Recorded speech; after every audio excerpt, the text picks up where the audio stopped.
1 ফেব্রুয়ারি 2020।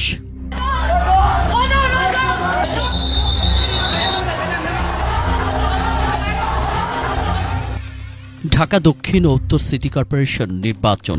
ভোটারবিহীন একাদশ জাতীয় একপাক্ষিক নির্বাচনের পরপরই ঠিক একইভাবে অনুষ্ঠিত হয় সিটি কর্পোরেশন নির্বাচনগুলো, যাকে ভোটার ও সে সময়কার সভ্য মানুষরা অভিহিত করেছে নির্বাচনের নামে তামাশা। নির্বাচনের ঠিক আগের রাতেই কেটে দেয়া হয় ঢাকা দক্ষিণ সিটি কর্পোরেশনের আওতাধীন প্রায় সবগুলো ভোট কেন্দ্রের সিসিটিভির লাইন। রাতভর পাড়ায় পাড়ায় চলে আওয়ামী লীগ নেতাকর্মীদের হুমকি ধামকি ও মহড়া। এরপর ভোরটা শুরু হয় কেন্দ্র দখল, হামলা আর ধানের শীষ অর্থাৎ ইশরাক হোসেনের নির্বাচনী এজেন্টদের কেন্দ্রে প্রবেশে বাধা দেওয়ার মধ্য দিয়ে। সকালবেলা আমরা 4-5 জন গেছি, আমাদেরকে সব টানি বাই করে দিছে, ধরে আমাদের মারধর করছে, মারছে, করছে, অনেক কিছু করছে আমাদেরকে। আমার নাম বাহার, আমি ধানের শীষের এজেন্ট।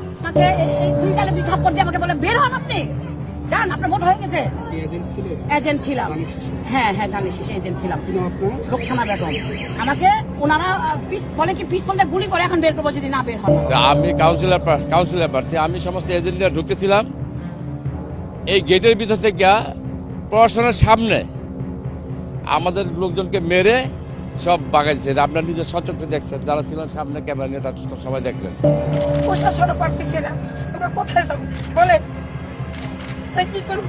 আমার ধানের শীষের আছেন এবং ঈশ্বর আছেন, সব বের করে দিচ্ছে। আমার আছেন, আমার ধানের শীষের আছেন, সব ভিতরে ঢুকতে দেয়নি। আজকে কোথায় আমরা থাকতেছি, কোথায়? আজকে কি আল্লাহ ছাড়া কেউ আছে যারা তারা ভিতরে দিয়ে দেখাই দিতেছে? এজেন্টই শুধু নয়, চরম খড়গ নেমে আসে ভোটারদের ওপরও। কেন্দ্রে প্রবেশে বাধার পর শুরু হয় কেন্দ্র থেকে ভোটারদের বের করে দেয়ার পালা।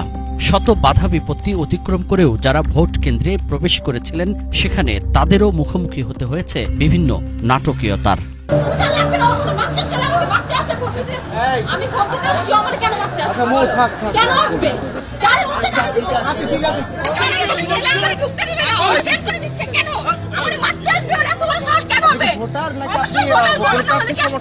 আমি ঢুকতে গেছি, ঢুকতে দেয় না। আমি ভোট দিতে আসছি, আমাকে ভোট দিতে দেবে না কেন?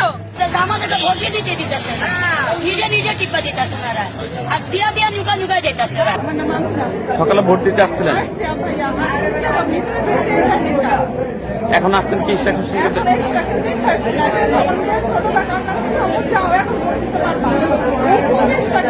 ফিঙ্গার নিচে একটা সাপ নিচে আইডেন্টি কার্ডেরও কি করছে, ছবি তুলছে। আচ্ছা, তো আমি ওখানে গিয়ে মার্কার দিয়ে থাকবো না? এই মার্কার লগে লগে বাটাম যেইটাছে, আমি কি এত মূর্খ, আমি বুঝি না কিছু।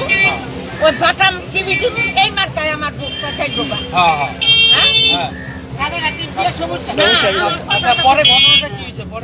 পরে ওই মেয়েটাই না, আমি এখন ভিতরে না ঢুকতে না, সেটি আগে গিয়া সপ্তাহের মধ্যে বিষয়টা হচ্ছে আপনি যখন ফিঙ্গারপ্রিন্ট নিয়ে আপনি কনফার্ম করছেন আপনি এখন ভিতরে যাবেন ভোট দিতে, তখন ওই আরেক মেয়ে যায় ওইখানে আপনার ভোটগুলি আগে দিয়ে দিচ্ছে। অন্য প্রতীকে নয়, এজেন্ট, নির্বাচনী কর্মকর্তা ও আওয়ামী সমর্থকরা মিলে জোর করে ভোট মেরে নিয়েছে নৌকা প্রতীকে, যা ব্যাপকভাবে উঠে এসেছে সেদিনের বিভিন্ন গণমাধ্যমে। আমি যখন গল্লির মুখে গেলাম, আমি বলছি ইভিএম মেশিন নষ্ট, আপনি ভোট মেশিন ঠিক হলে আমরা দিয়ে দিব, আপনি চলে যান, আপনাকে ভোট দিতে দিব না। আপনি কোন জায়গায়? আমি বলছি আমি বসুবাজার, কারণ আপনাকে ভোট দিতে দিব না।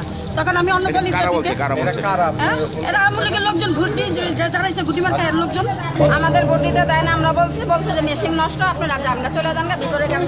ভোটারদের অন্য প্রতীক না, নৌকা প্রতীকের ভোটগুলা ওনারা নিজের হাতে দিচ্ছে, নিজের হাতে টিপ দিয়ে দিচ্ছে। এখানে কিছু কিছু লোক তারা ভোট দিতে পারেনি এবং সেই হতভাগ্যদের মধ্যে আমিও। কেননা সেখানে যখন ফিঙ্গারপ্রিন্ট, এখানে ডিফেক্ট হলো ফিঙ্গারপ্রিন্টে, যখন আপনার ছবিটা অর্থাৎ আইডি কার্ডটা ভেসে ওঠে, তখন ইভিএমের মানে যেখানে ইভিএমে ভোট দিয়ে প্রয়োগের জায়গাটা, সেখানে দেখা যায় যে কেউ না কেউ বসে কিংবা জবরদস্তিমূলকভাবে অন্যের ভোট দিয়ে দিচ্ছে, এমন ঘটনাও ঘটেছে। নির্বাচনের দিনের প্রথম ভাগে ভোটারদের ওপর হামলা ও ত্রাসের পরিস্থিতি তৈরি হওয়ায় চরমভাবে কমতে থাকে ভোটারদের উপস্থিতি। ভোট কেন্দ্রগুলো যেন পরিণত হয় ভোটারবিহীন এক বিরান ভূমিতে, যা বাংলাদেশের গণমাধ্যমের পাশাপাশি ফলাও করে তুলে ধরা হয় বিদেশি গণমাধ্যমগুলোতেও। ভোটার শূন্য কেন্দ্রগুলোতে তৈরি হয় ডামি লাইন, যা ঢাকা ও ঢাকার বাইরে থেকে আনা আওয়ামী লীগ নেতাকর্মীদের দিয়েই সাজানো ছিল। এখানে লম্বা সারি, নারীদের সারি, যেখানে আপনি যদি হিসেব করেন তাহলে 2 থেকে 400-500 ভোটারের লাইন আমরা এখানে দেখতে পাচ্ছি। কিন্তু তারা আসলে কেন অনেক সময় ধরে এখানে তারা দাঁড়িয়ে আছেন? সে ঘন্টার মনে আধা ঘন্টা হবে। আধা ঘন্টা। হ্যাঁ। আপনি কি ভোটার? না, ভোটার না? না। লাইন দাঁড়িয়েছেন কেন? কে দাঁড়াতে বলছে? ওই যে হ্যাঁ করছিল। আপা, আপনি কি ভোটার? হ্যাঁ ভোটার, আমি এইমাত্র আসলাম। এইমাত্র আসলেন? এইমাত্র আসলে তো আপনার পেছনে থাকার কথা ছিল। না, আগে ঢুকে পড়ছি। আপনি কি ভোট দিতে আসছেন? হ্যাঁ ভোট দিতে আসছি। ভোটার কার্ড আছে? কার্ড আছে, ওই আমার এক আপুর কাছে রেখে দিছি ব্যাগে। আইডি কার্ড আপনার সাথে নাই? আছে ব্যাগে, যে আপুর কাছে আপা দাঁড়ান, আপা দাঁড়ান, আপা এদিকে আসেন। আপনার ভোটার আইডি কার্ড কোথায়? বাসায় রেখেছি। বাসায় রেখে আসছেন ভোট দিতে? ভোট দিতে পারবেন না তাহলে? না, আমি এখনো যাচ্ছি না। আমি যাবো কিনা, কারণ আমার স্মার্ট কার্ড নেই। পটুয়াখালী পৌরসভার এই মেয়রও তার বহর নিয়ে এসেছিলেন ঢাকার সিটি কর্পোরেশন নির্বাচনে ভোট দিতে, যা প্রচারিত হয়েছে একটি বিদেশি গণমাধ্যমে। এখানে আমরা দেখতে পাচ্ছি মোটামুটি তবে প্রশ্ন হলো, ইভিএম পদ্ধতিতে পটুয়াখালীর এই মেয়র ভোট দিলেন কিভাবে? ইভিএমে কোনো কারচুপি আছে বলে এখন পর্যন্ত আর কতটা সময় লাগলো ভোট দিতে? আমাদের 1 মিনিট থেকে 6 মিনিটের ভিতরে ভোট দেওয়া হবে। যদিও নির্বাচনের আগেই বিএনপির পক্ষ থেকে অভিযোগ ছিল আওয়ামী লীগ ঢাকার বাইরে থেকে দলীয় নেতাকর্মীদের এনে ভোট কেন্দ্র দখলের ষড়যন্ত্র করছে। এ তো গেল বাইরের চিত্র, এবার আসি ভোট কক্ষের ভিতরের কাহিনীতে। বাইরে ভোট কেন্দ্রগুলো যখন ভোটারবিহীন বিরান ভূমি, ঠিক ভেতরে তখনের উল্টো চিত্র। নৌকার ব্যাচ পরা লোকে লোকারণ্য ছিল ভোট দেয়ার কক্ষগুলোতে। এমনকি কালো কাপড় দিয়ে ঘেরা পর্দার আড়ালের গোপন বুথেও দেখা যায় আওয়ামী লীগ নেতাকর্মীদের। ভোটারদের আঙ্গুলের ছাপ মেলানোর সাথে সাথেই সহযোগিতার নামে এগিয়ে আসেন তারা। আমরা কমিটির লোক আর কি, আমরা এখানে মানে সদস্য আর কি, আমরা দেখাশোনা করি আর কি গুলো। তাপস ভাইয়ের পক্ষ থেকে। এখানে দায়িত্ব দেখাশোনা করার। আমি তাপস ভাই, নৌকা। কারোরই না করার সুযোগ ছিল না। ভুক্তভোগী ভোটারদের অভিযোগ, পর্দার আড়ালে লুকিয়ে থাকা মানুষগুলো সে সময় জোরপূর্বক নৌকায় ভোট নিয়েছে এবং দিয়েছেনও। অ্যাজ ইউজুয়াল আমি যাই ভোট দিতে, ফিঙ্গারপ্রিন্ট দেই, এবং যখন আমি গিয়ে ভোট দেওয়ার যে আমাদের 3টা ইভিএম মেশিন থাকে এবং সেই রুমটাতে যখন আমি প্রবেশ করি, কালো কাপড় দিয়ে ঘেরা যেটা ছিল, তো সেখানে আমার সাথে স্থানীয় এলাকার কিছু ছেলেপেলে ঢুকে যায় এবং 2জন আমার সাথে তর্ক করে, এবং তৃতীয় যে ব্যক্তি ছিল উনি আমার সামনেই আমার হয়ে ওই ওনাদের যে ইচ্ছাকৃত যে সিল বা মার্কা যেটাই বলি না কেন, সেখানে ওনারা প্রেস করে দেয় এবং ওনারা আমার ভোটটা দিয়ে দেয়। আমি কিন্তু ওই কালো কাপড় দেওয়া ঘরের মধ্যেই ছিলাম এবং আমাকে এরপর বলে তারা চলে যেতে। আমি যখন বলি যে আমি কেন চলে যাব, তখন ওরা বলে যে আমি আপনাকে হেল্প করলাম, ইভিএম মেশিনে আপনারা ভোট দিতে পারেন না।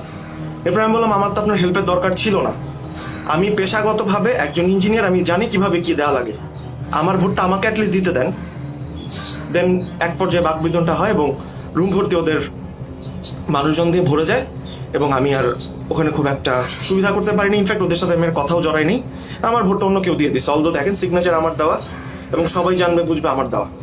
আসলে কি আওয়ামী লীগ বা বিএনপি জিতলো এটা নিয়ে আমার আসলে কোনো মাথা ব্যথা নাই, কিন্তু এই যে সিম্পল যে একটা আমাদের সুযোগ, আমাদের ভোটাধিকার, এটা যে আমরা দিতে পারি না, এই জিনিসটা আসলে খুবই স্যাড। আমি ভাবছিলাম যে দেশে দেশে থাকবো, দেশের জন্য কিছু একটা করবো, আমার মনে হয় না আসলে দেশে থেকে খুব একটা লাভ আছে। মোস্ট প্রবাবলি আমি বাংলাদেশ খুব দ্রুত ছেড়ে দিব। এবার আসি ইভিএমে। বয়স্ক এবং নতুন ভোটারদের জন্য এ যেন এক শুভঙ্করের ফাঁকি। বেশিরভাগ ভোটারদের আঙ্গুলের ছাপ মেলাই যেন ছিল ভার।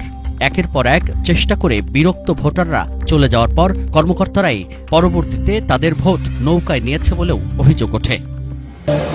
একটা তো অন হচ্ছে না, বাইরে আসলো অফিসারদের বললাম যে অনই হচ্ছে না। আমি বললাম বলেন কি হলো, কিন্তু ভোট দিতে পারলাম না। একের পর এক চেষ্টা করে বিরক্ত ভোটাররা চলে যাওয়ার পর কর্মকর্তারাই পরবর্তীতে তাদের ভোট নৌকায় নিয়েছে বলেও অভিযোগ ওঠে। অনেক ইভিএমে ধানের শীষের প্রতীকী ছিল না। এ নিয়ে বিএনপির মেয়র প্রার্থী ইঞ্জিনিয়ার ইশরাক হোসেন গণমাধ্যমে একাধিকবার তুলে ধরেছেন তার অভিযোগ। চারদিকে যখন কেন্দ্র দখল, কেন্দ্রে ভোটারদের প্রবেশে বাধা, জোর করে ভোট নেয়ার খবর আসতে থাকে, ঠিক তখনই সাথে সাথে বেরিয়ে পড়েন ইশরাক হোসেন। কেন্দ্রগুলোতে যাওয়ার সাথে সাথেই নির্যাতিত এজেন্ট ও ভোটাররাও দৌড়ে আসেন তাদের অভিযোগ জানাতে। এখন আমাদের এখানে অভিযোগ আসছে যে পোলিং এজেন্টদেরকে ঢুকতে দেওয়া হয় না, আর ভোটারদেরকে তো ঢুকতে দিচ্ছে না। উনি বলেছেন যে ভিতরে পরিস্থিতি নিয়ন্ত্রণে রাখছেন, আলহামদুলিল্লাহ, কিন্তু ভোটাররা তো গেট দিয়ে ঢুকবে। ভোটারদের গেটটা যদি দখল করে ভোটারদেরকে এই পর্যন্ত আসতে না দেওয়া হয়, সেখানে আইন শৃঙ্খলা রক্ষাকারী বাহিনীর যেমন দায়িত্ব রয়েছে, আপনাদেরও দায়িত্ব রয়েছে, কারণ এই কেন্দ্রের ভোটাররা কিন্তু এই গেট দিয়ে প্রবেশ করবে। অনেক কেন্দ্রেই যারা ভোট দিতে পারেননি, ইশরাক হোসেনের আসার খবরে বুকে সাহস ফিরে পান ভোটাররা। তাই নিজেদের অধিকার রক্ষায় বিক্ষোভ শুরু করেন কেন্দ্রগুলোর সামনেই। বেশ কিছু কেন্দ্রে ইশরাক হোসেনের উপস্থিতির পর ভোট কেন্দ্রে প্রবেশের সুযোগ পান এজেন্ট ও ভোটাররা। পরবর্তীতে তিনি চলে গেছেন এমন খবর শোনার সাথে সাথেই আবারও বের করে দেয়া হয় তাদের। এমন অভিযোগ শুনে ইশরাক হোসেন আবারও সেই কেন্দ্রে গিয়ে ভোটার ও এজেন্টদের পুনরায় প্রবেশ করিয়ে আসেন। সে সময় তিনি বিভিন্ন কেন্দ্রের ভোট স্থগিতেরও আহ্বান জানান। তাদের যে বড় নেতা বলছিল না যে কেন্দ্র দখল নেন, নিয়ন্ত্রণ নেন, সেটার চেষ্টা হচ্ছে। আমি বলবো যে এটা ওনার দায়টা নিতে হবে, কারণ ওনার কথার পরিপ্রেক্ষিতে এই ধরনের ঘটনা ঘটছে এবং জিনিসকারীমূলক ঘটনা ঘটছে। এখন আপনি এটা স্থগিত করেন, আপনি কেন্দ্র স্থগিত করতে হবে, না হলে আমরা যাবো না, আমরা এখানে বসে থাকবো। এসব চিত্র তুলতে গেলেই খড়গ নেমে আসে সাংবাদিকদের ওপরও। সে সময় আহত হয় কমপক্ষে অর্ধশতাধিক সাংবাদিক। দিনব্যাপী প্রকাশ্যেই রামদা, চাপাটি, ছুরি, এমনকি আগ্নেয়াস্ত্র নিয়েও মহড়া দিতে দেখা গেছে আওয়ামী লীগের নেতাকর্মীদের। এসবই ছিল ভোটের দিনের পরিবেশ। বিএনপি নেতাদের অভিযোগ, নির্বাচনের আগে আওয়ামী লীগ নেতাদের যেসব ঘোষণা ছিল সেসব ছিল তারই প্রতিফলন। আচরণবিধি লঙ্ঘনে বাদ যাননি সেই সময়কার দলীয় প্রধানমন্ত্রী শেখ হাসিনাও। আমি আশা করি যে ঢাকা শহরবাসী নৌকা মার্কায় ভোট দিয়ে আওয়ামী লীগ মনোনীত প্রার্থীকে জয়যুক্ত করবে। এ তো 1 ফেব্রুয়ারি ভোটের দিনের হাজারো ঘটনার কিছু চিত্র মাত্র। ভোটার ও প্রার্থীদের অভিযোগ, বাস্তবে প্রায় প্রতিটি ভোট কেন্দ্রেই সেদিন ঘটে এই ঘটনাগুলো। আমি সেই বুথগুলোতে গিয়ে দেখলাম যে কয়েকটি বুথেই যেখানে নির্বাচনী কর্মকর্তা এবং তাদের সাথে বিশেষ করে যারা নৌকা মার্কার এজেন্ট রয়েছেন, তারা বুথের ভেতরে পর্দায় ঘেরা যে অংশটি, অর্থাৎ যেখানে ভোটাররা গিয়ে ভোটটি দেবেন, সেখানে গিয়ে ভোটারদেরকে গাইড করছেন, অর্থাৎ তাদের কিভাবে ভোট দিতে হবে, কোথায় প্রেস করতে হবে, কোথায় কোন বাটনে চাপ দিতে হবে, সেটি তারা গিয়ে সেখানে দিয়ে দিচ্ছেন এবং কোথাও কোথাও তাদেরকে বলছেন। আমি কয়েকজনকে জিজ্ঞেস করলাম যারা এই কাজটি করছেন যে এটা আপনারা কেন করছেন। এ ব্যাপারে তারা কোনো যুক্তিসঙ্গত উত্তর দিতে পারেনি। তারা বলছেন যারা ভোট দিতে আসছেন অনেকে ঠিক বুঝতে পারছেন না ইভিএমে কিভাবে ভোট দিতে হবে, সুতরাং তাদেরকে সহায়তা করার জন্য তারা সেই পর্দায় ঘেরা অংশের ভেতরে ঢুকছেন। গণসংযোগ চলাকালে বিভিন্ন গণমাধ্যমের করা পাঠক জরিপে ৮০ থেকে ৯০% ভোটে এগিয়েছিল বিএনপির প্রার্থী ইঞ্জিনিয়ার ইশরাক হোসেন। কিন্তু নির্বাচনের দিন পরিবর্তন এসেছে এই ফলাফলেও। পরাজিত দেখানো হয় তাকে। সেই সাথে ভোটের ফলাফলে বিজয়ী বেশ কয়েকজন কাউন্সিলর প্রার্থীকেও পরাজিত দেখানো হয়েছে বলেও অভিযোগ ওঠে। সুজন মাহমুদ, বাংলা ভিশন, ঢাকা।